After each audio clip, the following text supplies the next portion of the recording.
In this lesson, we'll work on tweaking the shoulders.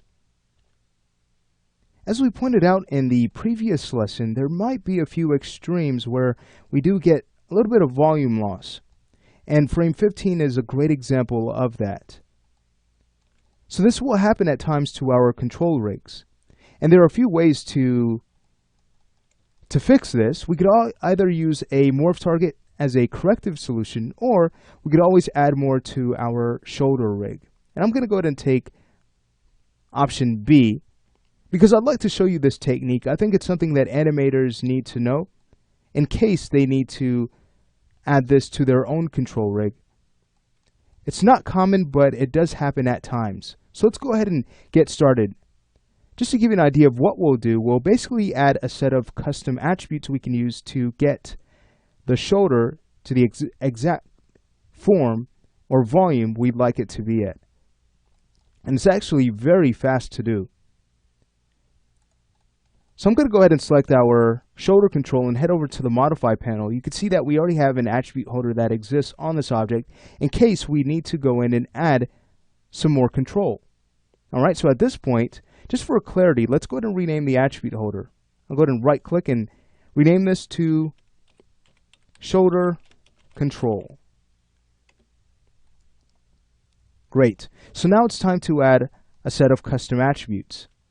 So we can use the hotkey Alt-1 to access our parameter editor to do that. If you'd like to learn more about setting these systems up, feel free to take a look at Introduction to Character Rigging in 3ds Max. Alright, I'm now going to go in and start to add more to this. So first, what I'd like to do is create a category. It's great to categorize these attributes, especially if you plan on adding several. It's just a way of making it easier for animators to find those attributes. So the category here, we'll go ahead and rename that to twist, and we'll use a string type. So again, I'll simply label this twist and choose add. Alright, so now we could start to add the animatable attributes. So we'll make them of a float type. And the first one we'll name A. We have 4 twist controls, so we're going to go ahead and stop at D. We're going to give this a great range so that the animator has the most control possible that they would need. So it's going to be negative 360 for our minimum range and positive 360 for our max. And now we can go ahead and choose add. So let's go ahead and do this 3 more times. We'll go ahead and name the next one B. No need to change our range. Choose add. C. And then finally we have D. Alright, beautiful. So it's time to finish this up. Let's go ahead and head over to Manage Layers. Simply right-clicking on our toolbar to access layers, and then we can go ahead and grab the Layer Manager. We'll hide our character and we'll show our bone objects. Alright, so now it's just a matter of selecting the top bone, so this would represent A. We'll head over to our motion panel, expand Assign Controllers, expand the rollout, open up our rotation list, that's 0 Euler, and then we'll find our x-axis. So you can see that we have our expression tied to this controller. I'll go ahead and right click and choose Properties to get to our expression editor. So all it is a matter of adding to our current expression so that it also looks at our new parameter. So I'm going to go ahead and first concatenate what we currently have. That way we can make sure that Max reads this expression properly. It first evaluates this and then whatever we add to it. Now before we add A to this, we need to make sure that we assign it as a variable first. So let's go ahead and go to the variable field at the top here, and we'll put in A, and we'll choose Create. So now we can go ahead and head over to our Assign to Controller button, so we can go ahead and assign this to our custom attribute. So this is underneath Global Move 2. Let's go ahead and expand that. And then we'll want to expand our center of gravity. We'll find the back control. We'll need to expand that simply because the chest control is parented underneath that, and the shoulder control is nested underneath the parent, which is the chest control. All right. If we were to select the left shoulder control, watch this. If we now go in and expand the chest, notice it's going to let us know exactly where that control is. It highlights it. So I'd like to go ahead and make sure that we at least select the control that we're about to map to so we can go ahead and find it a lot faster. All right, so at this point, it's just a matter of now heading over to Modified Object. Let's go ahead and expand the inner plus sign so we can get to our custom property here. There's shoulder control, custom attributes, and there's A. So with that selected, and once we choose OK, it has been assigned. So watch this. If we now go in and add A to the current expression and choose Evaluate, watch this. Now, when we close this out and head over to our Modify panel with the shoulder control selected, now we have a way of twisting A.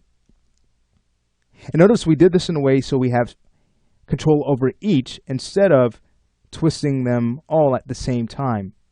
This is going to give us exactly what we need from our shoulder, having the separate control here.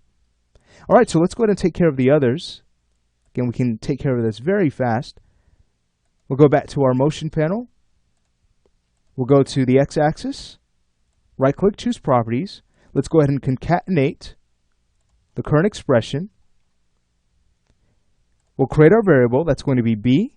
We'll choose create, and then we'll assign it. The great thing is that Max remembers what we've already used, so we'll be able to find the other attributes a lot faster that way. I'll go ahead and add B, and then evaluate. Beautiful. So we'll take care of the others, and then we'll go ahead and test all of this out. All right, so that's the next one down. Let's go ahead and select the next object. Go back to its x-axis under our 0 list. Right-click and choose Properties.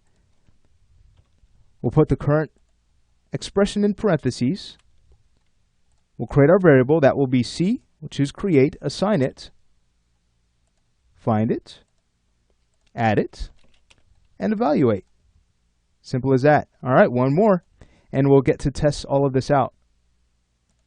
It's going to be really neat. All right, so that's D. We can always go ahead and just create the variable. Then I'll go in and concatenate the expression and add D and choose Evaluate. So watch this. Let's go ahead and bring back Mana and hide our bone objects. We'll also close out the Layer Manager, grab the shoulder control, head over to our Modify panel. And before we go ahead and apply this, it's a good idea to go ahead and set keys prior to this. So I'll just go to frame 6.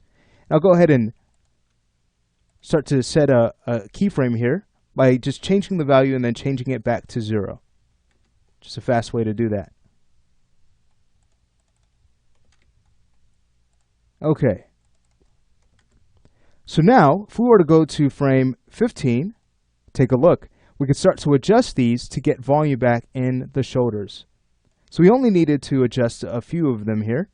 No need to change any of the others. But notice how beautiful that looks, and it hardly took any time to set this up.